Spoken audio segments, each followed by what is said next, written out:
நெஞ்சுக்கு நெருக்கமான உறவுகளை இன்று பேசுபொருள் லோகோ. மரமாப்பில் 2 பாதங்கள் உள்ள லோகோவை பார்த்திருப்பீர்கள். எதற்காக இந்த லோகோவை நாம் வைத்திருக்கிறோம்? 2 பாதங்கள், பாதங்களுக்கு உள்ளே பல வண்ணங்கள். பாதி தவறிய கால்கள் விரும்பிய ஊர் சென்று சேர்வதில்லை. நல்ல பண்பு தவறிய பிள்ளையை பெற்றவர்கள் பேர் சொல்லி வாழ்வதில்லை. மனம் எதை விரும்புகிறதோ அதை கால்கள் விரும்பினால் நல்ல ஊர் சென்று சேராது. மனம் எதை விரும்புகிறதோ அதை விரும்பினால் நல்ல இடத்தில் பெண்களை தர இயலாது, முடியாது. மனத்திற்கும் ஒரு சோதனை வேண்டும், கால்களுக்கும் ஒரு பயிற்சி வேண்டும்.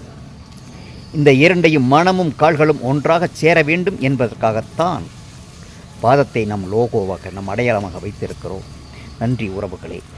உங்களுக்கும் பாதம் வைத்ததற்கான காரணம் புரிய வேண்டும் என்பதற்காக இந்த காணொளி. நன்றி நன்றி நன்றி.